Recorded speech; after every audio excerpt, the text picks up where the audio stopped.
Welcome friends, अभ्यास online class की इस नए वीडियो में मैं कृष्ण आप सभी का स्वागत करता हूं। दोस्तों, लगातार कंपटीशन एग्जाम की तैयारी कर रहे हैं और ये इस वीडियो सीरीज का 10वां नंबर का पार्ट है, जिसमें विज्ञान के अति महत्वपूर्ण प्रश्नों का जो है दोस्तों लगातार क्वेश्चन अभ्यास कर रहे हैं। तो चलिए स्टार्ट करते हैं हमारा आज का ये वीडियो। तो दोस्तों, हमारा आज का पहला प्रश्न है, बिना बीज के फलों को विकसित करने की विधि क्या है, क्या कहलाता है? तो वो कहलाता है दोस्तों टिश्यू कल्चर। तो टिश्यू कल्चर क्या होता है? जिसमें बीज के बिना ही उसमें से क्या पैदा किया जाता है, फलों को पैदा किया जाता है, टिश्यू कल्चर कहलाता है।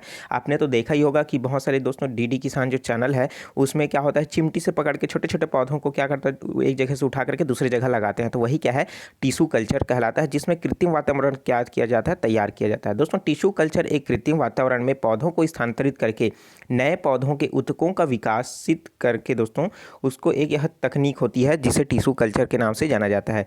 आइए इसमें लेख के माध्यम से दोस्तों अध्ययन करते हैं कि टिश्यू कल्चर तकनीकी कैसे काम करती है और इसको कैसे किया जाता है और इसके महत्व और उसके फ़ायदे क्या क्या हैं। तो क्या क्या है फ़ायदे दोस्तों? इसमें क्या होता है, जो पैदावार है काफ़ी अच्छा होता है। इसमें दोस्तों बाहरी जो कीट है उसका आक्रमण दोस्तों इसमें इफेक्ट ज़्यादा नहीं होता और जो इसमें रोग है वो बहुत ही कम लगता है। ठीक है, तो इस तरीके से दोस्तों बहुत सारे फ़ायदे होते हैं टिश्यू कल्चर के। ठीक है, चलिए अगला प्रश्न देख लेते हैं। वयस्क मनुष्यों में आरबीसी की सामान्य संख्या कितनी होती है? तो सामान्य वयस्क मनुष्य होता है उसमें आरबीसी रेड ब्लड कार्पस की जो सामान्य संख्या वो कितना होता है दोस्तों? 5 मिलियन के लगभग आसपास होता है। और दोस्तों रेड ब्लड कार्पस आप देख रहे हो, ये क्या है, ये छोटे छोटे आपको कण दिखाई दे रहे हैं, खून में बहने वाला क्या है, यही जो है रेड ब्लड कार्पस है। ठीक है, चलिए अब देख लेते हैं नेक्स्ट क्वेश्चन। हृदय का काम क्या है? तो दोस्तों हृदय जो है क्या काम करता है कि यह रुधिर को शरीर के विभिन्न अंगों तक में क्या करता है, पंप करने का कार्य करता है। आप जानते हो कि जो है दोस्तों हृदय बहुत ही इंपॉर्टेंट रोल निभाता है मनुष्य के शरीर के लिए। ठीक है, और इसके क्या होता है दोस्तों, मुख्यतः 4 भागों में विभाजित कर दिया गया है, दायां आलिन, बायां आलिन और दायां निलय, बायां निलय। ठीक है, इंपॉर्टेंट चीज़ है। और आप इसमें सीरा और धमनी दोस्तों इनको भी प्रश्न यहाँ से बनता है। चलिए आगे देख लेते हैं इसमें क्या है। हृदय हमारे शरीर का अहम अंग है। छाती के मध्य में थोड़ी बाईं ओर स्थित दिल पूरे शरीर में मध्य जो दोस्तों रक्त का प्रवाह करता है। दिल को ऑक्सीजन कोरोनरी धमनियों द्वारा प्रदान की जाती है जो रक्त के माध्यम से मिलती है। चलिए अगला प्रश्न देख लेते हैं। रक्तदाब का नियंत्रण कौन करता है? दोस्तों रक्तदाब का जो नियंत्रण वो करता है वो कौन करता है? एड्रिनल ग्रंथि कहा करता है। और एड्रिनल ग्रंथि दोस्तों अधिवृक्क के नाम से जाना जाता है। और एड्रिनल ग्रंथि किसे कहा जाता है? देखिए वृक्क के जो ऊपर वाला भाग है वहाँ पास क्या होता है, ये एड्रिनल ग्रंथि उपस्थित होता है। ठीक है, यहीं से क्या होता है, रक्तदाब जो है दोस्तों उसको नियंत्रित करता है। ठीक है, अब दोस्तों अधिवृक्क या एड्रिनल ग्रंथि जो होता है वो कशेरुकी जीवों में पाए जाने वाला एक अंतःस्रावी ग्रंथि होता है। किसमें पाया जाता है? सिर्फ कशेरुकी जीवों में पाया जाता है। यह वृक्क के ऊपर स्थित होता है। इसका मुख्य कार्य क्या है? तनाव की स्थिति में हार्मोन को निकालता है। ठीक है, सामान्य तौर पर जो टेम्परेचर उसको नॉर्मल करने के लिए। अगला प्रश्न देख लेते हैं। किस इको प्रणाली में दोस्तों ग्रासलैंड शामिल किया जाता है? तो किस इको प्रणाली में ग्रासलैंड का प्रयोग किया जाता है? वो है दोस्तों स्थलीय जगहों में ग्रासलैंड का प्रयोग किया जाता है इको प्रणाली के माध्यम से। अगला प्रश्न देख लेते हैं दोस्तों। ऐसा प्रश्न बहुत बार आपके बचपन में अपने दिमाग में चला होगा, आपसे सवाल पूछा गया होगा, ठीक है, लेकिन आपको आंसर पता भी नहीं होगा। तो आप देखिए ये प्रश्न को। तेज अर्थात गर्म मिर्च किसकी मौजूदगी के कारण क्या होता है, वह तेज होता है। अर्थात दोस्तों मिर्च जो है तीखा क्यों होता है, उसका रीज़न क्या है? क्योंकि उसमें पाया जाता है दोस्तों कैप्साइसिन जो है वो पाया जाता है। यह एक प्रकार का क्या है दोस्तों, क्षार होता है। ठीक है, कैप्साइसिन जो है दोस्तों एक प्रकार का क्षार है जिसकी वजह से मिर्च जो है बहुत ज़्यादा तेज होता है। ठीक है, चलिए अगला प्रश्न देख लेते हैं। खाद्य श्रृंखला में सबसे निचला स्तर क्या है? तो खाद्य श्रृंखला में सबसे नीचा स्तर जो होता है दोस्तों उत्पादक होता है। यही क्या करता है, प्रकाश के माध्यम से अपना भोजन को है बनाता है और प्राथमिक उपभोक्ता देता है, प्राथमिक उपभोक्ता द्वितीयक उपभोक्ता को देता है, द्वितीयक तृतीयक को देता है। ठीक है, और ये दोस्तों इसी तरीके से खाद्य श्रृंखला चलता है। देखिए खाद्य श्रृंखला क्या है, जब उत्पादक का उपभोग प्रथम उपभोक्ता द्वारा और फिर प्रथम उपभोक्ता का उपभोग द्वितीय उपभोक्ता के द्वारा तथा यह क्रम आगे चलते रहता है, इसकी एक संरचना बन जाती है। उसे क्या कहा जाता है दोस्तों, खाद्य श्रृंखला कहलाता है। किसी पारिस्थितिक तंत्र में उत्पादक उपभोक्ता व्यवस्था को पोषण तल रचना कहते हैं और पारिस्थितिक तंत्र में उत्पादक तथा अलग अलग श्रेणी में प्रत्येक स्तर को पोषण तल या पोषण स्तर या ऊर्जा स्तर कहते हैं। ठीक है, चलिए अगला प्रश्न देख लेते हैं। मानव में गुर्दे का रोग किसके प्रदूषण से होता है?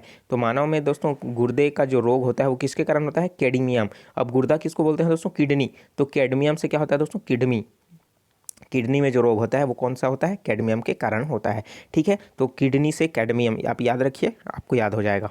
ठीक है, चलिए अगला प्रश्न देख लेते हैं। निम्नलिखित में से शरीर निर्माता किसे कहते हैं? तो शरीर का निर्माता दोस्तों किसे कहा जाता है? प्रोटीन को कहा जाता है। ठीक है, ये क्वेश्चन बहुत बार पूछा जा चुका है, मोस्ट इंपॉर्टेंट है और शायद आपसे पूछा जाएगा तो आप राइट आंसर में ही टिक लगाओगे। प्रोटीन क्या है दोस्तों? ये शरीर का निर्माण करता है। ठीक है, कार्बोहाइड्रेट, विटामिन, चर्बी ये सब बोला जाएगा तो ये क्या है, सब गलत है, आप कंफ्यूज मत होइएगा।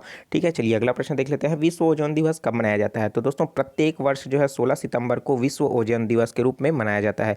और ये इसलिए मनाया जाता है क्योंकि वायुमंडल में होने वाले ओजोन के क्षति के लिए और उसकी जागरूकता के लिए जो है ओजोन दिवस मनाया जाता है। तो दोस्तों अंतर्राष्ट्रीय ओजोन पर संरक्षण दिवस 16 सितंबर को पूरी दुनिया में यह ओजोन दिवस के रूप में मनाया जाता है। जीवन के लिए ऑक्सीजन से ज़्यादा जरूरी ओजोन है और मुख्यतः इस दिवस का आयोजन करने की वजह यह है कि ओजोन परत के बारे में लोगों को जागरूकता करने के साथ साथ इसे बचाने की समाधान की ओर ध्यान एकत्रित करने के उद्देश्य से मनाया जाता है। ठीक है, चलिए अगला प्रश्न देख लेते हैं। अधिकांश कीट श्वास कैसे लेते हैं? अधिकांश कीट श्वास कैसे लेते हैं? श्वसन प्रणाली के माध्यम से ही सांस लेते हैं। ठीक है, तो त्वचा में क्या होता है दोस्तों, कुछ एक जो है जैसे केंचुआ हो गया, ठीक है, ये सब क्या है, त्वचा के माध्यम से लेते हैं। गिल्स अर्थात ये जो है दोस्तों मछली। ठीक है, अब श्वसन प्रणाली में दोस्तों हम ठीक है, तो ये आ जाते हैं। उसी तरीके से फेफड़ा है, आपको पता ही होगा। ठीक है, चलिए अगला प्रश्न देख लेते हैं। निम्नलिखित में से किसका संबंध सह संबंध रक्तचाप से है? तो रक्तचाप से किसका संबंध है? अधिवृक्क से। हमने देखा ना पिछले में कि टेम्परेचर ब्लड प्रेशर को कम करने के लिए किसका उपयोग किया जाता है, कौन जो है इस तरह ग्रंथि जो है एक्टिव हो जाता है, वो है अधिवृक्क। कहाँ पाया जाता है दोस्तों? जो वृक्क होता है उसके ऊपर वाले हिस्से में पाया जाता है। मैंने अभी पिछले क्वेश्चन में मैंने डिस्कस किए बताया था। ठीक है, चलिए अगला प्रश्न देख लेते हैं।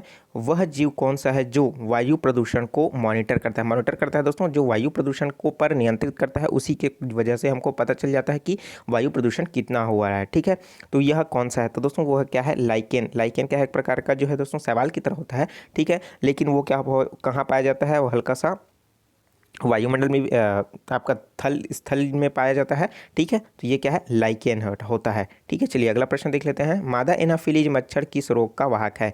तो मादा एनाफिलीज जो मच्छर है वो किसका रोग का वाहक है? वो है मलेरिया का।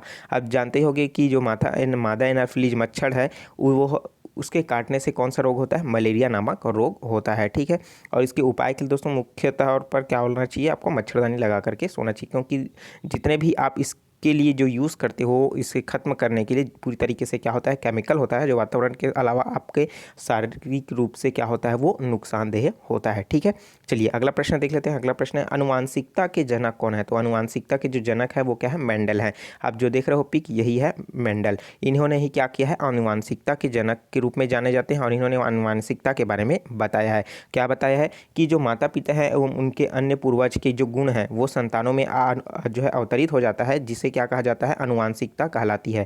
और दोस्तों जीव विज्ञान में जो अनुवांशिकता का अध्ययन करते हैं उसे जेनेटिक के अंतर्गत माना जाता है, या संतति में पैतृक लक्षणों की संरचना को अनुवांशिकता कहते हैं। चलिए अगला प्रश्न देख लेते हैं।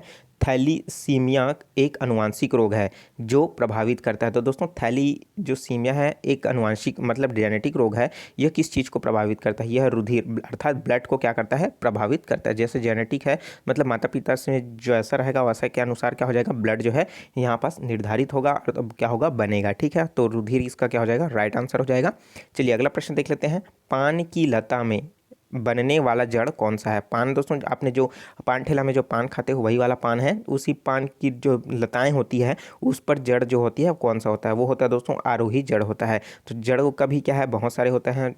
ठीक है, रेशेदार होता है, मूसलाधार होता है और स्तंभन जड़ होता है, अनुलग्न और छायादार जड़ होता है। ठीक है, तो अलग अलग क्या होता है, इसके जड़ होते हैं। तो दोस्तों आरोही मूल इस प्रकार की जो जड़ें हैं हर्बल तनों की जो संधियां हैं अर्थात पर्व संधियां से निकलती है तथा पौधों को किसी आधार पर चढ़ने में सहायता करती है। अब यहाँ से जो जड़ निकलता है वही क्या होता है, उसको ऊपर चढ़ने के लिए सहायता करता है। किसको? पान के पत्तों को। इस प्रकार की जो जड़ें होती हैं अगले सिरे पर फूल कर छोटी छोटी ग्रंथियाँ बनाती है जिससे एक तरह का चिपचिपा द्रव स्रावित होता है जो तुरंत ही वायु के संपर्क में आता है और सूख जाता है। और वहाँ पास क्या होता है दोस्तों, वो जो तना वो उसका जो शाखा रहता है वो चिपक जाता है और धीरे धीरे क्या होता है, फिर से जड़ निकलेगा, फिर वहाँ पास अपना स्थायी जगह बनाएगा, फिर से वो आगे जाएगा, फिर फूलेगा और फिर से तरल पदार्थ निकलेगा और फिर वहाँ पास क्या हो जाएगा, चिपक जाएगा और क्या हो जाएगा, फिर सूख जाएगा। तो ये क्या होता है, लगातार आगे बढ़ते रहता है इसी तरीके से। चलिए अगला प्रश्न देख लेते हैं। सबसे बड़ा श्वेत जो है रुधिराणु क्या है? तो सबसे जब बड़ा जो है दोस्तों श्वेत रुधिराणु जो है एक केंद्रकाणु है जिसे मोनोसाइट के नाम से भी जाना जाता है। तो व्हाइट ब्लड कार्पस का जो सबसे बड़ा भाग है वो मोनोसाइट होता है। ठीक है, चलिए अगला प्रश्न देख लेते हैं। फूल सुगंध छोड़ते हैं कि अब दोस्तों आपने फूलों से देखा ही होगा कि फूल में अच्छे अच्छे महक आते हैं, सुंदर सुंदर दोस्तों सेंट आता है। ठीक है, तो वो किस कारण आता है, क्यों वहाँ से सुगंध आने का रीज़न क्या है? तो उस मेन रीज़न है दोस्तों कीटों को आकर्षित करने के लिए क्या होता है, फूलों से महक निकलता है, जिसकी वजह से क्या होता है इसमें जो निषेचन है ना, परागण का एक, ठीक है, तो जाना उसके लिए क्या होता है, तितलियाँ हो गया, उस कीड़े हो गए, उसको बुलाने के लिए ही क्या किया जाता है, उसमें से सुगंध निकलता है। तो क्या हो जाएगा इसका, कीटों को आकर्षित करने के लिए क्या होता है, फूल से सुगंध निकलता है। ठीक है, अगला प्रश्न देख लेते हैं। अगला प्रश्न है हेल्टोनिज्म प्रोटोनोपिया एक प्रकार की वर्णांधता है, इसमें रोगी कौन सा रंग नहीं देख पाता। अर्थात दोस्तों वर्णांधता मतलब कलर ब्लाइंडनेस। तो कलर ब्लाइंडनेस भी बहुत प्रकार का होता है, जिसमें से हेल्टोनिज्म जिसे प्रोटेनोपिया के नाम से जाना जाता है, उसमें कौन सा रंग नहीं दिखाई देता रोगी को, तो उसमें लाल रंग को वो पहचान नहीं पाता। ठीक है, तो ये क्या हो जाएगा, इसका राइट आंसर हो जाएगा। तो इसमें क्या हो जाएगा, अलग अलग तरीका होता है। अगला प्रश्न देख लेते हैं। जल, वसा और विभिन्न अपचयी अपशिष्टों का उत्सर्जन किस अंग द्वारा किया जाता है? तो जल, वसा, विभिन्न अपचयी अपशिष्टों का उत्सर्जन किया जाता है, वो किसके द्वारा किया जाता है, वृक्क अर्थात किडनी के द्वारा किया जाता है। अपशिष्ट पदार्थों का उत्सर्जन किसके द्वारा किया जाता है, ये किया जाता है वृक्क अर्थात किडनी के द्वारा किया जाता है, जो क्या होता है शरीर के में दोस्तों मूत्र के माध्यम से बाहर चला जाता है। चलिए अगला प्रश्न देख लेते हैं। किसी कशेरुकी में ऑक्सीजन और विऑक्सीजनी रुधिर मिल जाते हैं, कहाँ मिलते हैं दोस्तों, किस में मिलता है, वो उभयचर जो प्राणी होते हैं उसमें आपका कशेरुकी और कशोरिकों में क्या होता है, ऑक्सीजनी और विऑक्सीजनित जो है रुधिर जो है आपस में मिल जाते हैं, किसमें, उभयचर। उभयचर क्या होता है दोस्तों, जो क्या होता है आपका स्थल में भी रहता है और जल में भी रहता है, वो क्या होता है, उभयचर कहलाता है। ठीक है, अगला प्रश्न देख लेते हैं। सेलुलोज का पूर्ण जल अपघटन क्या देता है? तो दोस्तों जब सेलुलोज का जल का पूर्ण अपघटन आप करोगे तो क्या बनेगा, तो डी ग्लूकोज बनेगा। तो ग्लूकोज का भी क्या है, अलग अलग आपका टाइप होता है, तो डी ग्लूकोज क्या हो जाएगा, बन जाएगा। ठीक है, कब बनेगा, जब सेलुलोज से पूर्ण जल अपघटन हो जाएगा। चलिए देख लेते हैं इस वीडियो का अंतिम प्रश्न है किस ताप पर जो सेल्सियस है एवं फ़ारेनहाइट है, दोनों का दोनों क्या होता है, पैमाने का मान समान होता है। तो सेल्सियस और फ़ारेनहाइट का जो तापमान जब एक समान होता है तो उस समय क्या होता है दोस्तों, -40 डिग्री का होता है। ठीक है, तो ये क्या हो जाएगा, इसका राइट आंसर हो जाएगा। तो उम्मीद करता हूँ दोस्तों जितने भी 25 क्वेश्चन मैंने बताया सभी का सभी इंपॉर्टेंट है और बहुत बार दोस्तों कॉम्पिटिशन एग्जाम में पूछा जा चुका है, और अगर पूछा जाएगा दोस्तों तो आप इसका आंसर ज़रूर दे दोगे। ठीक है, तो दोस्तों मिलते हैं नए वीडियो में नए जानकारी के साथ। तो उससे पहले जो स्टूडेंट नए हैं और चैनल को सब्सक्राइब नहीं किए हैं, इसी तरीके की क्लास पाने के लिए दोस्तों चैनल को जरूर सब्सक्राइब करो, नोटिफिकेशन बेल आता है उसको भी जरूर ऑन कर लें। वीडियो अच्छा लगा जरूर से लाइक कर दीजिए और इस वीडियो को ज़्यादा से ज़्यादा शेयर करें दोस्तों, व्हाट्सअप, फेसबुक, टेलीग्राम, इंस्टाग्राम और स्टडी मेटल ग्रुप में ज़्यादा से ज़्यादा शेयर करें ताकि इस वीडियो का फायदा भी सभी लोगों को मिल सके। और दोस्तों इसका PDF डाउनलोड करने के लिए मेरे चैनल अभ्यास ऑनलाइन क्लास में सर्च कीजिए और दोस्तों वहाँ से आप आसानी से इसका जो है दोस्तों PDF डाउनलोड कर सकते हो। और इसके अलावा दोस्तों मैथ्स के ट्रिक हैं और भी बहुत सारे वीडियो अब मैंने अपलोड करके रखे हैं, उसको भी ज़रूर देखिए। तो दोस्तों मिलते हैं इसी तरीके के क्वेश्चन के साथ, तो मुझे दीजिए इजाज़त। Take care, all the best, जय हिंद।